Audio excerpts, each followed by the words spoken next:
오늘 우리에게 주신 하나님의 말씀은 구약성경 사사기 16장 15절에서 22절의 말씀입니다.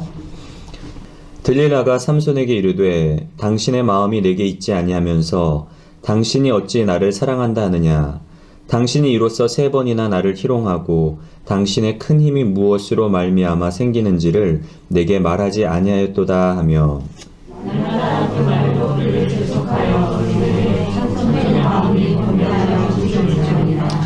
삼손이 진심을 드러내어 그에게 이르되 내 머리 위에는 삭도를 되지 아니하였나니 이는 내가 모태에서부터 하나님의 나실인이 되었음이라.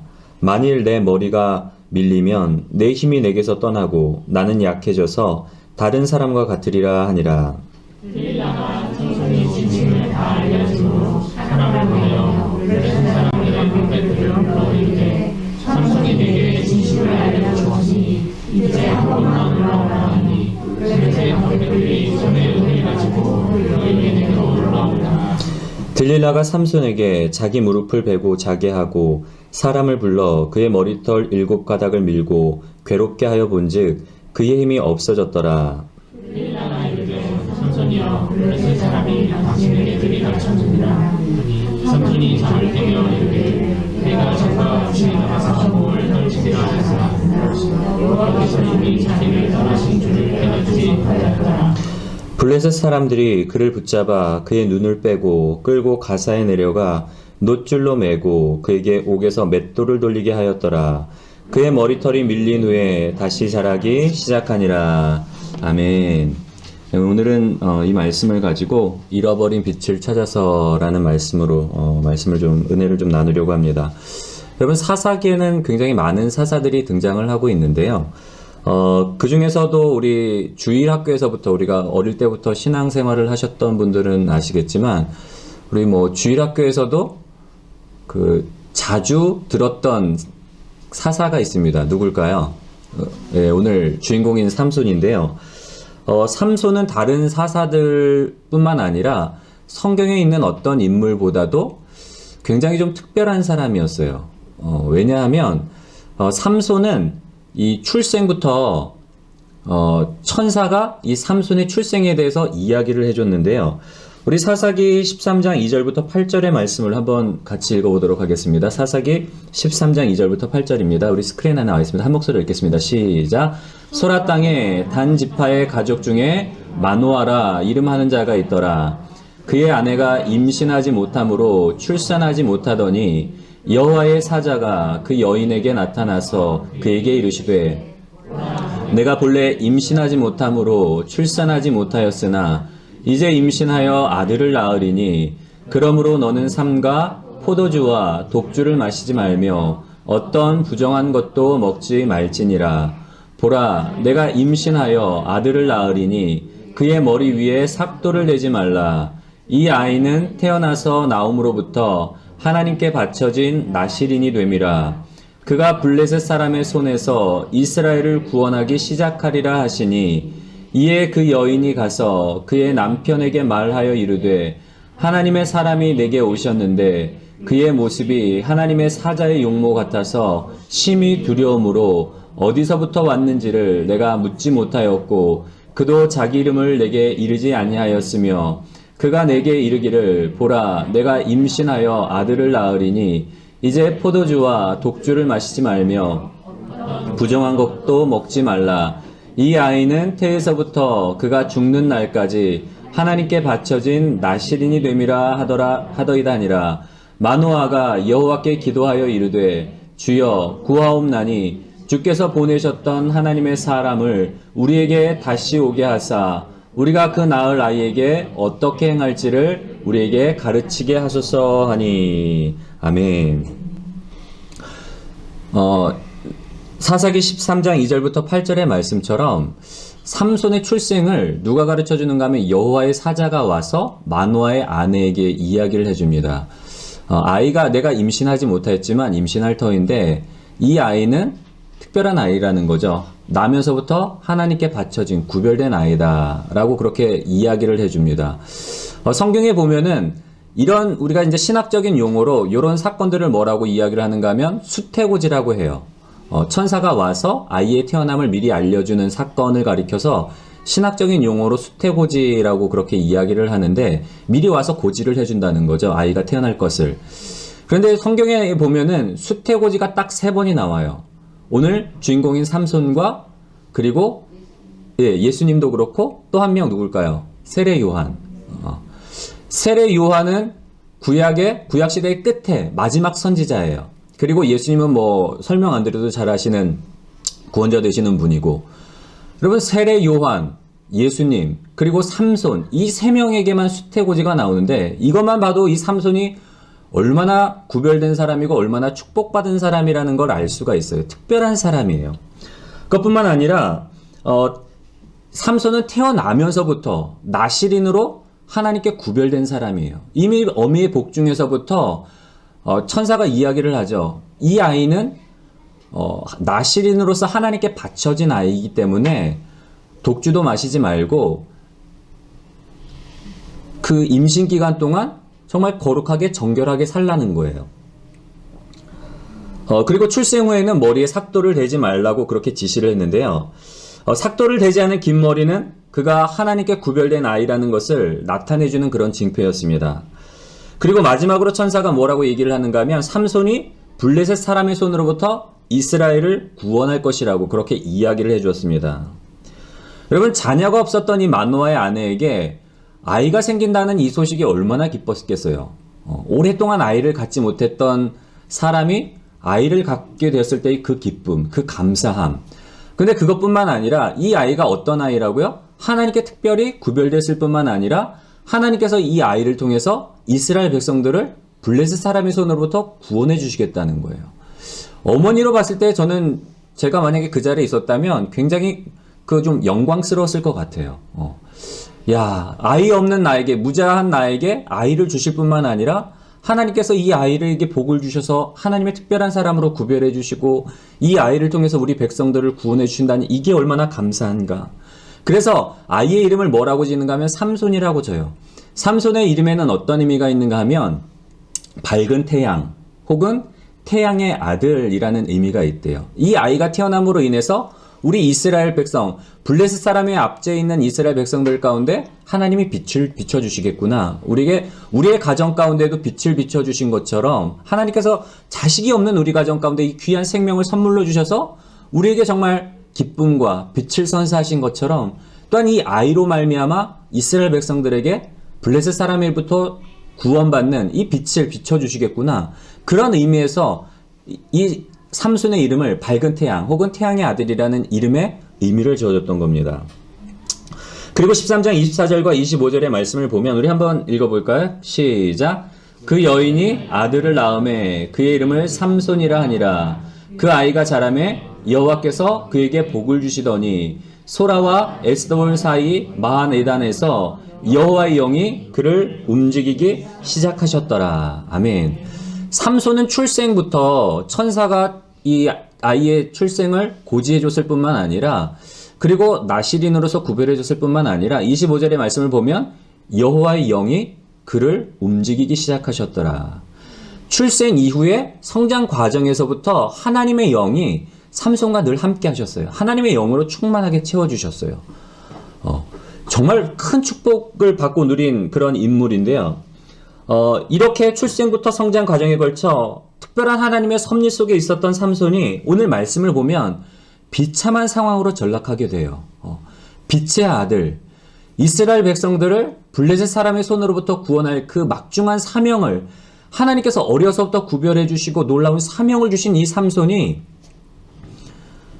한 여인으로 말미암아 블레셋 사람의 손에 넘겨지죠. 넘겨져서 어떻게 되는가 하면 평소에 블레셋 사람을 많이 괴롭혔던 터라 이 원수, 이 삼손을 블레셋 사람들이 눈을 빼고 노쇠사슬에 매어서 방아를 끌게를 하는 거예요. 여러분 얼마나 비참해요.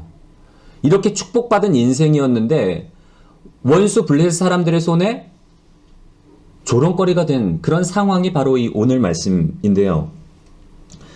빛 대신 하나님의 자녀로 이스라엘을 블레셋 사람의 손으로부터 구원할 이 빛날 사명, 이런 빛난 사명을 가지고 있었던 삼손이었지만 지금은 눈이 뽑혀서 밝은 태양빛도 볼 수 없고, 그리고 감옥에서 매여 맷돌을 돌리는 소망의 빛마저 사라져버린 그런 상황 가운데 삼손이 놓여있는 그런 말씀이 바로 오늘 우리가 읽은 본문 말씀입니다. 그렇다면 태양의 아들, 밝은 태양이라는 이름의 이 삼손이 어떻게 이렇게 비참한 상황에 맞이하게 됐는지를 우리 좀 말씀을 통해 살펴보려고 하는데요. 삼손이 빛을 잃어버리고 그리고 어둠 가운데 빠져 있었던 첫 번째 이유는 우리 한번 다 같이 고백해 볼까요? 시작. 하나님께 대한 경외감을 잃어버렸다. 예. 그 삼손이 빛을 잃어버리고 어둠 가운데 빠져버린 이유. 하나님의 큰 축복, 정말 하나님의 큰 어떤 하나님의 영이 거하시고 하나님께서 이 삼손을 통해 놀라운 어떤 일들을 이루실 그 사명을 주셨음에도 불구하고 지금 이 순간에 그 사명을 잃어버리고 어둠 가운데 빠져버린 그 이유. 첫 번째는 뭐라고요? 하나님에 대한 경외감을 잃어버렸기 때문에. 여러분, 삼손은 태어날 때부터 나실인으로 구별되었기 때문에 세 가지를 살면서 조심해야 됐었어요. 민수기 6장 12절부터 12절의 말씀을 보면 나실인에 대한 규정이 있는데 이 나실인들은 세 가지를 주의해야 되는데 첫 번째는 뭔가 하면 포도주와 독주를 멀리해야 되고, 그리고 두 번째로는 그 머리에 삭도를 댈 수가 없고, 세 번째로는 나실인으로 구별되는 날 동안은 시체를 가까이 하면 안 돼요. 포도주나 독주를 마시면 안 되고 머리에 삭도를 대서도 안 되고 시체를 가까이 하면 안 돼요. 왜냐하면 시체를 가까이 하면 부정해지기 때문에. 나실인이라는 건 하나님께 구별된, 하나님께 선택된 특별한 사람이기 때문에 그 기간 동안, 나실인으로서 구별된 기간 동안은 스스로 정결하게 돼야 되는 거예요. 그런데 사사기 14장 5절부터 9절의 말씀을 보면 나실인으로서 삼손의 정체성이 이 달콤한 꿀의 유혹 앞에 무너지는 모습을 볼 수가 있습니다. 우리 사사기 14장 5절부터 9절의 말씀도 한번 읽어보도록 하겠습니다. 시작. 삼손이 그의 부모와 함께 딥나에 내려가 딥나의 포도원에 이른즉 젊은 사자가 그를 보고 소리 지르는지라. 여호와의 영이 삼손에게 강하게 임하니 그가 손에 아무것도 없이 그 사자를 염소 새끼를 찢는 것 같이 찢었으나 그는 자기가 행한 일을 부모에게 알리지 아니하였더라. 그가 내려가서 그 여자와 말하니 그 여자가 삼손의 눈에 들었더라. 얼마 후에 삼손이 그 여자를 맞이하려고 다시 가다가 돌이켜 그 사자의 죽음을 본즉 사자의 몸에 벌떼와 꿀이 있는지라. 손으로 그 꿀을 떠서 걸어가며 먹고 그의 부모에게 이르러 그들에게 그것을 들여서 먹게 하였으나 그 꿀을 사자의 몸에서 떠왔다고는 알리지 아니하였더라. 아멘.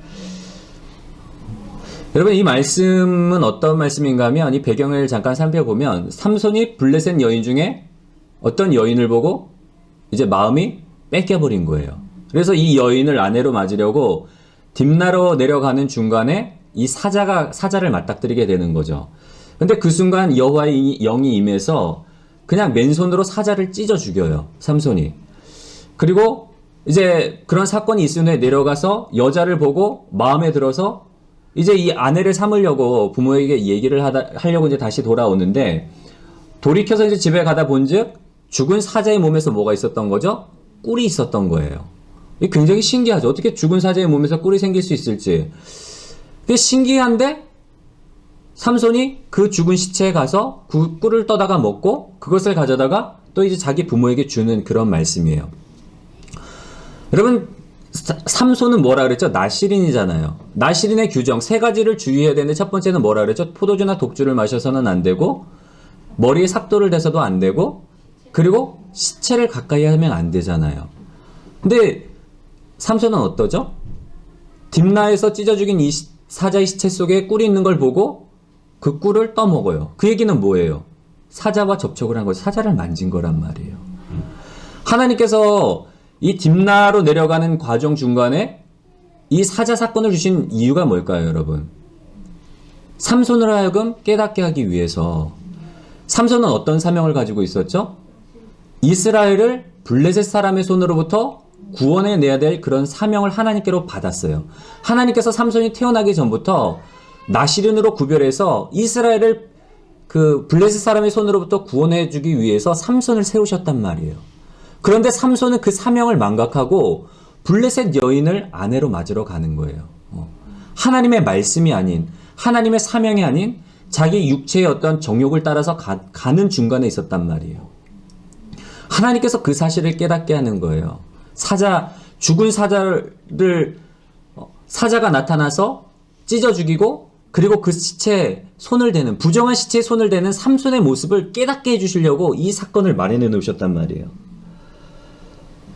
여러분, 삼손은 표면적으로는 나실인이지만, 그러나 그의 행동은 어땠죠? 그의 삶이나 그의 생각이나 그의 가치관들은 나실인으로서 하나님을 경외하지 않았단 말이에요. 삼손이 빛된 사명, 빛의 자녀로서 이 놀라운 사명, 놀라운 축복 속에 있었음에도 불구하고 블레셋 사람들에게 한낱 조롱거리로 전락해버린, 눈이 빠지고 다시는 태양빛도 볼 수 없고 소망의 빛도 가질 수 없는 그런 상황 가운데 전락하게 된 이유는 뭔가 하면 하나님을 경외하지 않았기 때문에. 하나님께서 이 삼손을 특별히 사랑해 주시고 특별히 축복해 주셨지만 삼손은 그 사명에 대해서 너무나 우습게 알았던 거예요. 제가 한번 말씀드렸던 적 있잖아요. 제가 그 PG에서 DTS를 받을 때에 이제 자매를 만났던 이야기를 한번 들려드렸죠.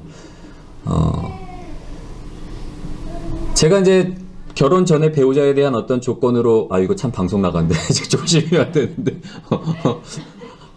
그 조건으로 이제 첫 번째는 예뻐야 되고, 두 번째로는 그 목회자 자녀나 아니면 선교사님 자녀 가정 가운데서 자란 자녀, 세 번째로는 이제 저는 외국에서 사역을 할 생각을 하고 있었기 때문에 영어를 잘해야 되고, 네 번째로는 제가 다리가 좀 휘어서 2세를 생각해서 다리가 곧은 자매, 그리고 다섯 번째로는 이제 부부가 이제 같이 좀 재밌게 살기 위해서는 취미가 좀 같아야 되잖아요. 그래서 저는 운동을 좋아하니까 운동을 좋아하는 자매. 저는 좀 겸손했어요. 5가지밖에 요구 조건이 없었어요, 하나님한테. 근데 이제 PG DTS를 받으면서 자매 중에 한 미국에서 왔던 자매가 있는데, 이 자매가 정말 제가 가지고 있던 이 기준에 200% 이상 부합을 했던 거예요. 그 당시. 그래서 저는 이게 우연이겠냐. 하나님이 이 사람을 이 장소에서 만나게 한 게 이게 확률상으로 얼마나 되겠냐. 이거는 분명히 이 사람이 나를 위해 예비된 배우자라는 생각을 가지고 이제 그때부터 기도에 들어갔는데, 기도했는데 하나님이 어떤 마음을 제 마음 가운데 주시는가 하면 너무 강하게 그 음성을 들려주셨어요. 용원아, 대시하지 마라. 너 팀 깨고 싶니? 그런 마음을 너무 강하게 들려주시는데 제가 어떻게 했을까요, 여러분? 부정을 한 거예요. 하나님께서는 진짜 강하게 저한테 음성으로 들려주셨어요. 용원아, 대시하지 마라. 너 대시하면 니네 팀 깨진다. 이제 같이 함께 생활했던 그 팀, 같이 DTS 훈련을 받는 그 팀이 깨진다는 거예요. 근데 저는 제가 그 음성을 듣는 순간 그걸 무시해버렸어요. 아니야, 내가 잘못 들었을 거야. 부인을 한 거죠. 무시한 게 아니라 부인을 한 거예요. 그러면서 이제 나름대로 인간의 논리를 펼치는 거죠.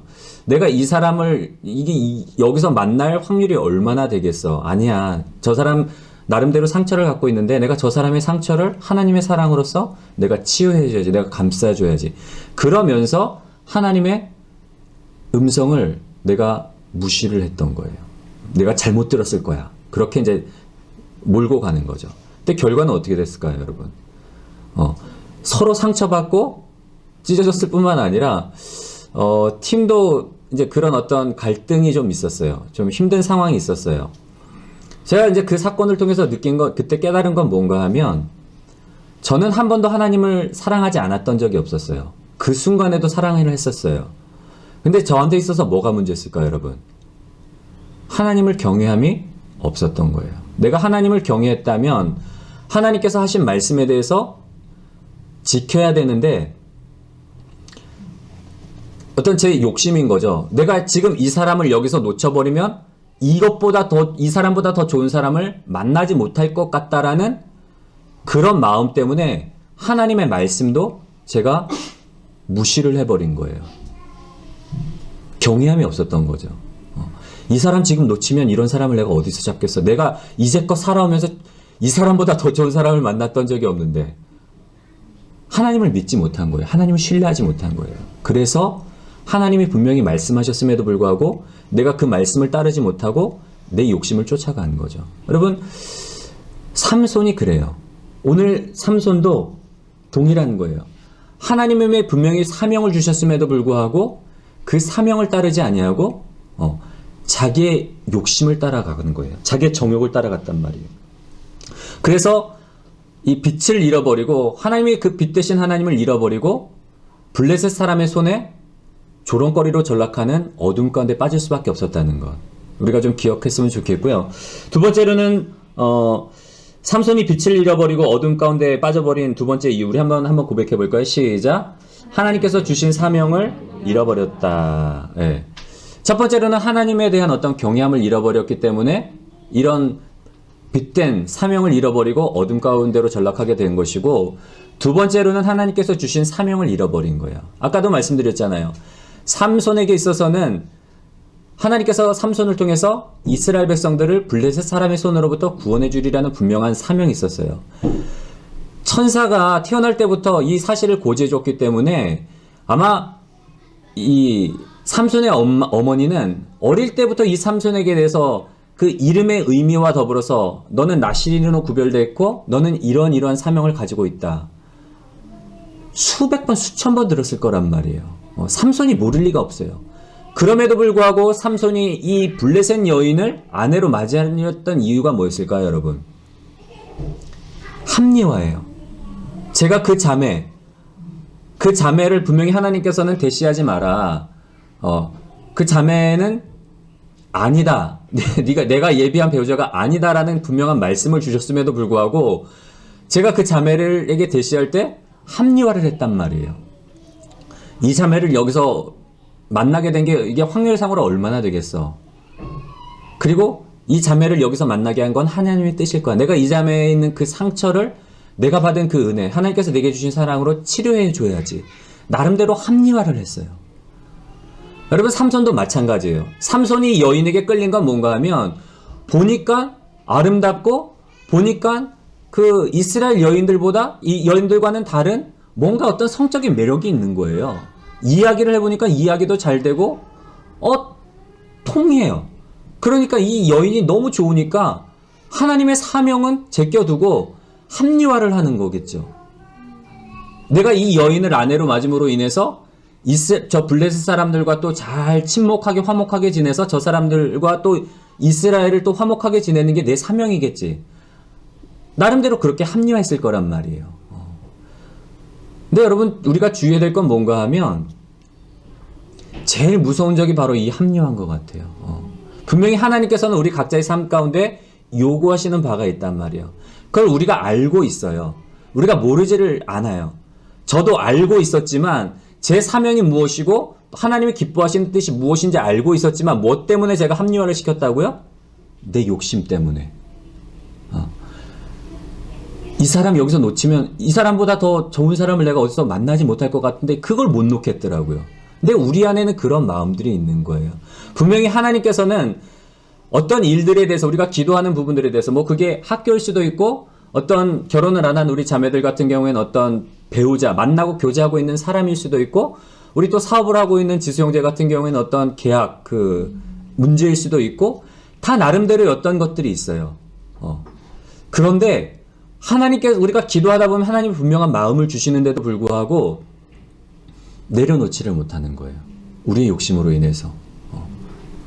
자꾸 합리화하고 변명하고 그러면서 조금씩 우리는 하나님으로부터 멀어지게 되는 그런 과정을 겪게 되고 삼손이 겪었던 이 수모, 빛으로서 하나님께서 불러주셨는데 그 빛을 잃어버리고 어둠 가운데 빠질 수밖에 없는 그런 비참한 결말을 맞이할 수 있다는 거 우리가 좀 기억했으면 좋겠고요. 여러분, 우리가 살아가면서 정말 하나님을 경외하는 여러분 되셨으면 좋겠습니다. 하나님이 무엇을 말씀하시던지 간에 비록 내가 지금 이 당장 내가 이거 놓치면 안 될 것 같은데, 내가 이 대학 들어가지 않으면 안 될 것 같은데, 난 이 대학에 꼭 들어가고 싶은데, 아니면 나는 이 사람이 아니면 안 될 것 같은데, 지금 이 거래가 아니면 안 될 것 같은데, 지금 이것이 아니면 안 될 것 같은데, 그런 생각이 들더라도 하나님이 내려놓으라 하면 내려놓는 게 복이에요, 여러분. 왜냐하면 이사야 말씀처럼 하나님의 길은 우리의 길보다 높고 하나님의 생각은 우리의 생각보다 높아서 하나님은 우리보다 우리를 더 잘 아실 뿐만 아니라 우리를 사랑하셔서 우리에게 최고의 것을 언제나 인도해 주시는 하나님이에요. 내가 생각할 때는 지금 당장 내 앞에 있는 이 선택이 최고의 선택이라고 생각을 하지만 하나님이 보시기엔 그게 아니란 말이에요. 하나님께서는 더 좋은 것들, 우리의 인생 가운데 최고의 선으로 인도해 주시는 분이라는 사실을 믿고 신뢰함으로 말미암아 하나님이 무엇을 말씀하시던지 간에 그 말씀에 순종하고 정말 말씀에 따라 내려놓을 수 있는, 합리화하는 게 아니라 하나님의 말씀에 순종함으로 내려놓을 수 있는 그런 복된 여러분들 되시기를 주님의 이름으로 간절히 소원합니다. 마지막 세 번째로 삼손이 빛을 잃어버리고 어둠 가운데 빠졌던 세 번째 이유 한번 따라 고백해 볼까요? 시작. 말씀의 빛을 잃어버렸습니다. 네. 삼손이 빛을 잃어버리고 어둠에 빠졌던 이유, 첫 번째는 하나님에 대한 경외함을 잃어버렸고, 두 번째로는 사명감을 잃어버렸을 뿐만 아니라 세 번째로는 말씀의 빛을 잃어버린 거예요. 말씀의 빛. 다윗은 뭐라고 고백을 하고 있는가 하면 시편 119편 103절부터 105절의 말씀으로 한번 읽어보도록 하겠습니다. 시작. 주의 말씀이 마치 빛을 단지요 내 입에 꿀보다 더 담아있다. 주의 겉으로 말미암아 내가 미천하게 여겼으므로 모든 물질이 되기를 미워하나이다. 주의 말씀은 내 발의 등이요 내 길의 빛이니이다. 아멘. 하나님께서 그 다윗을 가리켜서 이는 내 마음에 합한 사람이다라고 그렇게 인정을 해주셨는데요. 근데 사실 다윗을 보면 인간적으로는 우리보다 더 악한 사람일 수가 있어요. 왜냐하면 우리아의 아내를 빼앗잖아요. 남의 아내를 아내로 맞이하기 위해서 충신 우리아를 적장 한복판으로 보내서 죽게 만들어요. 그리고는 그 아내를 자기의 아내로 맞이하죠. 살인죄, 간음죄를 범한 사람이에요. 그럼에도 불구하고 이런 실수, 이런 연약함, 이런 범죄에도 불구하고 하나님이 다윗을 이는 내 마음에 합한 사람이다라고 인정을 하신 이유는 뭔가 하면 다윗은 늘 하나님을 향한 그 갈망이 있었어요. 열망이 있었어요. 선지자가 지적할 때에 자기의 죄를 회개하고 자복하고 통회하고 회개했던 심령이 있었고, 다윗은 철저하게 하나님만을 갈망했기 때문에 하나님이 그 연약함과 그 실수와 범죄함에도 불구하고 내 마음에 합한 사람이다라고 인정을 해주셨는데요. 그런 다윗이 쓴 시가 바로 이거예요. 시편 119편. 주의 말씀의 맛이 내게 어찌 그리 단지요 내 입에 꿀보다 더 다나이다. 다윗은 늘 하나님의 말씀을 주야로 묵상했던 사람이에요. 사사기에 보면은 삼손의 이야기 다음에 이제 17장, 18장에 보면은 레위인들의 이야기가 나와요. 부록으로 첨가가 돼요. 사사가 아닌 레위인들의 이야기가 첨가가 되는데, 레위인 중에 그 사건들, 미가의 금신상 사건, 레위의 첩 사건, 이 사건을 통해서 하나님께서 사사기를 통해서 무엇을 보여주시기를 원하셨는가 하면, 여러분 레위 지파들 같은 경우에는 가나안 땅에 들어가서도 다른 어떤 12지파들은, 다른 지파들은 다 땅을 기업으로 이제 분배받게 돼요. 그런데 레위 지파만은 하나님께서 땅을 주지 말라 그래요. 왜냐하면 레위 지파는 하나님을 섬기는 사람들이었기 때문에 하나님께서 그들의 기업이 되어주시겠다 그래요. 그래서 레위 지파만큼은 하나님께서 땅을 허락하지 않고 그들의 삶을 하나님께서 직접 책임져 주시는 거예요. 백성들이 드리는 11조를 가지고 그들의 삶을 공개했는데, 그것뿐만 아니라 이 레위 지파들 같은 경우에는 다른 지파들 가운데 퍼져서 살게 해요. 어느 한 곳에 정착하는 것이 아니라, 어느 한 지역에 뭉쳐서 사는 게 아니라, 하나님의 기업인 이 레위 사람들은 이스라엘 전역으로 퍼져서 살게 해요. 왜 그런 줄 아세요, 여러분? 이스라엘 사람들 가운데서 하나님의 말씀을 가르치고 하나님의 뜻을 전하도록 하기 위해서 이 레위 사람들을 그 이스라엘 전역에 퍼져서 살게 하는데, 사사기에 나오는 17장 미가 금신상 사건과 그리고 레위의 첫 사건은 뭔가 하면, 레위 사람들이 부패한, 레위 사람들의 어떤 타락한 모습을 통해서 이 사사시대 당시에 그 이스라엘 백성들의 실상을 보여주는 거예요. 하나님의 자녀로서 하나님의 어떤 특별한, 하나님을 기업으로 삼는 이 레위인조차도, 하나님의 말씀을 전해야 되는 이 놀라운 사명을 가지고 있는 레위인조차도 성적으로 타락하고 우상을 섬기는 이런 모습들, 부패한 모습들, 이 사사시대의 이 암울한 모습들을 보여주기 위해서 사사기에 이 레위인들의 이야기가 기록되어 있는데요. 레위인들도 하나님의 말씀을 가르치고 하나님의 예법을, 하나님을 경외하는 법, 제사를, 하나님을 예배하는 법을 가르쳐야 되는 레위인들도 이렇게 타락했지만, 그런데 다윗은 어땠다고요?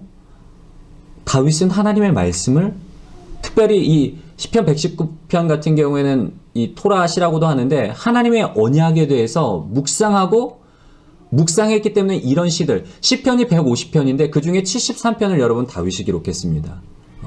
그 이야기는 뭔가 하면 다윗은 하나님의 말씀을 그만큼 깊이 묵상하고 또 묵상했다는 거예요.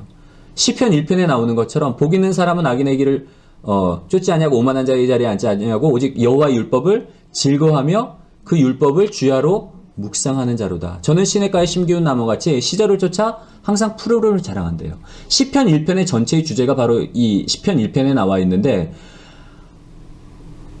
복 있는 사람은 어떤 사람이라고요? 여호와의 말씀을 주야로 묵상하는 사람이라는 거예요.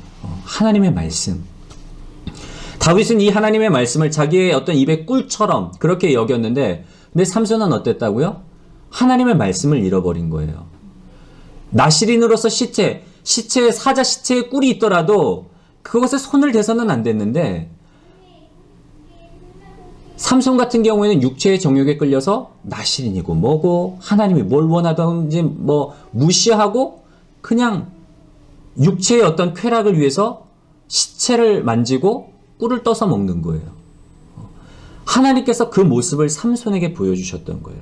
왜 삼손이 모든 성경 인물들 중에 정말 예수님과 세례 요한과 동급으로 특별하게 축복을 받았던 인물이었음에도 불구하고 빛을 잃어버리고 어둠 가운데 빠지게 됐는가 하면 마지막 세 번째는 이거예요. 하나님의 말씀을 잃어버렸기 때문에. 여러분, 우리가 이제 삼손의 이야기를 통해서 우리가 좀 경각심을 일단 첫 번째로 가졌으면 좋겠고요. 그런데 삼손의 이야기는 거기서 끝난 게 아니에요. 그냥 비참하게 그 인생이 끝났다. 새드 엔딩.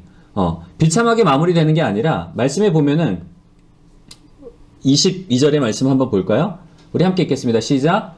그의 머리털이 밀린 후에 다시 자라기 시작하니라. 아멘.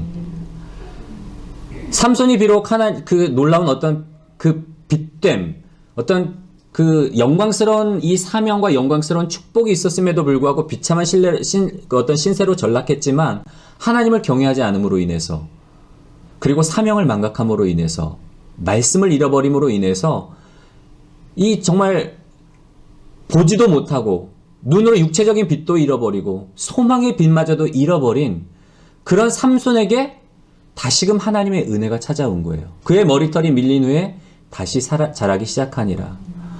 소망을 잃어버린 그에게, 사명을 잃어버린 그에게 하나님께서는 그대로 방치하지 아니하시고 하나님의 은혜로 다시금 베풀어 주시는 거예요. 여러분, 우리의 삶 가운데서 하나님의 은혜는 결코 떠나지 않아요. 때로는 우리가 살아가다 보면 실수해요. 저도 목회자지만 실수할 때가 있고 넘어질 때가 있고 사명을 망각한 채 나도 모르게 내 육체의 어떤 욕심과 내 육체의 정욕을 따라 살아갈 때가 있어요. 그러나 분명한 건 우리에게 소망이 있는 이유, 우리에게 은혜가 있는 이유는 그 은혜의 근거가, 그 소망의 근거가 우리에게 있는 게 아니라 누구에게 있다고요? 하나님께 있는 거예요. 하나님의 은혜. 죄인들을 향하여 긍휼함, 소외되고 가난한 자들에게 긍휼의 마음을 가지신 하나님, 또한 죄인들을 향해서 은혜의 마음을 가지고 계신, 죄인들을 용서하시고 다시금 하나님의 사람으로, 다시금 사명자로 불러주시는 그 하나님의 은혜가 있기 때문에 우리에게도, 삼손에게도 소망이 있었던 것처럼 우리에게도 소망이 있다는 그 사실을 좀 기억하셨으면 좋겠고요. 우리가 무엇보다도 한 주간의 삶 가운데서 우리의 삶을 좀 돌이켜보았으면 좋겠습니다. 하나님이 우리를 분명히 다 삼손뿐만 아니라 우리 모두를 거룩한 하나님 나라의 자녀로, 또한 귀한 사명자로 불러주셨는데요. 우리가 이 사명을 망각한 채 그냥 세상 사람들과 별반 다를 바 없이 먹고 사는 일에 육체의 정욕과 안목의 정욕과 이생의 자랑에 빠져 우리가 살아가고 있지는 않았는지 우리의 모습을 좀 돌이켜보았으면 좋겠고요. 우리의 삶 가운데 정말 하나님이 무엇을 말씀하시던지 간에 내 욕심으로 인해서 우리가 하나님의 뜻을 무시하고 하나님을 경외하지 않고 이랬던 모습은 있지 않았나 좀 돌이켜보았으면 좋겠고요. 하나님을 경외하는 사람들, 그리고 사명의 길을 걸어가는 사람들, 그리고 무엇보다도 말씀을 더 가까이 함으로 말미암아 늘 하나님과 동행하는 빛 대신 하나님의 그 길을 따라서 우리가 세상 가운데 하나님의 영광을 드러내는 삶을 살아가는 복된 우리 성도님들이 되시기를 주님의 이름으로 간절히 소원합니다.